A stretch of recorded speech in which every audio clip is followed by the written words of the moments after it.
bon jewe impamvu yatumye ndagitegura ni kuva mu mwaka uheze igihe nari mpejeje igiteramo ca Bujalol kuko hari ikintu cyabaye mu buzima bwanje hanyuma ndiyumvira ingene no bikora ndavuga ni uko biri kose ndakeneye kuzokora ikintu cyo gushima Imana ndiyumvira gukoresha imisa ndiyumvira gusangira n'abandi badafise ndiyumvira byinshi amayide menshi yaranjemo ariko ndavuga ni mu ntumbero yo gushima Imana umwe wese afise nk'uko tudavuze afise icyo yamukoreye kandi narashimye ko twanahurije ko parce que l'idée était que umwe wese ashima sivyo mugabo igituma nyezina umuntu yayikoze ni kugira ngo dushime sinzi ko bitahura umuntu wese afise icyo Imana yamukoreye nanje ndavuga ni Imana nimba yaraguhezagije ingabirano iyo ngabirano ikayigwa ku mugaragaro iyo ngabirano ikabiboneka ukapa kutayishimira biciye muri iyo ngabirano ndavuga ni kuri ivyo sinahora nkora ivya gospel ariko kuri uyu munsi ndumva nshaka gushimira Imana mu gutunganya ikintu kiriho kizima kija muri we abantu basenga bumva ego tubonye now creative tubona Rasco tumuboye tubona ibitaramo bitandukanye bisanzwe novuga biri sekiye ko bivuga nogo nivyo wateguye cha gospel ko bakubajije ariko cha kumenya ukubona waho bitegura ibi vya sekiya ni cha gospel na vyoroshe cyo kimwe canke hari kimambano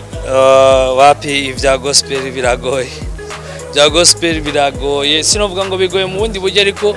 nkuko nabivuze nari nkene yuko dukora igiteramo kiri full live no kuvuga igiteramo ama instrument yose akoreshwa kuko sinzi ko mbona ko umuziki nawo nyene uri kurasa nk'uzimangana canke uri kurasa n'utagaciro bivanye n'ingene abantu batakivyitaho cyane ubuhamagaye mu artiste aragwanda mu artiste wambwiye ati turabe icerekana kuri mu artiste akagwereza flash kandi nivyo abari mu artiste ariko n'abantu tukibona bagitembera ni gitari nka kera n'abantu tukibona bagitembera n'utubageti two kwita ingoma bagihari jewe naho ndabitegura ndo umwana wo mu artiste kandi nakuze mbona ama instrument cyo gituma nari nkene ikintu kija muri live ahanini muri live hanyuma cyo gukora gospel naco gospel ni giteramo kimwe mu bindi nama nkora byinshi ndamaze kubikora bya ivy'iwanje bya ivy'abandi vyaba bitoya canke bininiya ndamaze kubikora ariko ivyo ntakora ko tudashobora gukora ko nka nawe kwiti biba ari ibintu bijanye n'umugambwe canke bijanye n'ishengero rimwe runaka ariko ari bindi vyugurukiye bose ivyo oye turabikora reka tuyagiceke giteramo nyezina kizoba kuri wa Mungu dushaka kumenya ibitambo byo mu bundi bafise ikibazo gikomeye cyane bavuze ati tutangwa 14 ke usanga bitangura 18 rukonye 19 turazenture mu Burundi shaka tumenya amasaha y'ibiteramo bimeze gute tutugira kutwishura n'ikiyo cy'amatike ngene karagurisha kugira ngo abantu bagenda bamenya vyose amasaha yo gutangura igiteramo nko twabishize ku bavuga ku mafishi canke kubiranga igiteramo ni evenement tuzokugura imiryango kuri jardin public saa 6 z'umurango kugira ngo abantu batangure kwinjira batangure kubashika ariko igiteramo nyezina kizotangura isaha 9 bijya bamavuga ngo barabivuga bigateba je ndi muri evenementiel ndabizi sivyo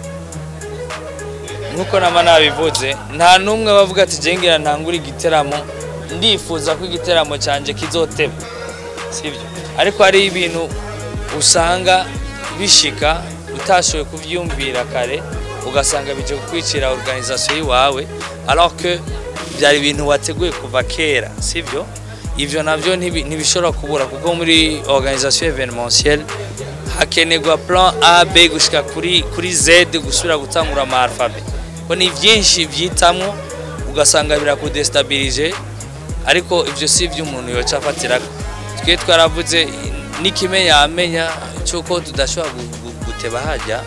nuko kijya kibanza baracugara ari amasaha udashobora kurenza ntushobora kuhakeshereza hano hariho amasaha azwi udashobora kurenza twavuganye nabo mu kwaduha yego amatike ejo ku munsi wa kane gushika ku munsi w'Imana ari kuri Atene Primaire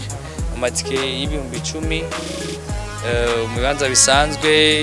y'ibihumbi 30 muri VIP n'ibihumbi 100 mu matike sponsor ya VIP no kuvuga yuko kuva ejo isaha imwe y'agatondo zizoba ziko ziradandazwa kuri Atene Primaire ni naco kibanza kimwe conyene kiriko kiradandarizamwo amatike gushika naho honyene gushika kwa Mungu bazoba bafise amatike badandaza ni wayigurira ahandi ugasanganitse ku 5,000 bakayigurisha ku 10,000 nukuri urareka kuyigura kuko umuntu nizoba turi kumwe ni wasanga itike y'ibihumbi 10 ariko yagurisha 30 ndakwinginze ntuzuyigure kuko ibibanza byacu twabikoze ku bwanyu ko mwabidusavye nico gituma tubahereje ahantu hari muri centre ville hanoroshe hegeranye n'ahazobera ico giteramo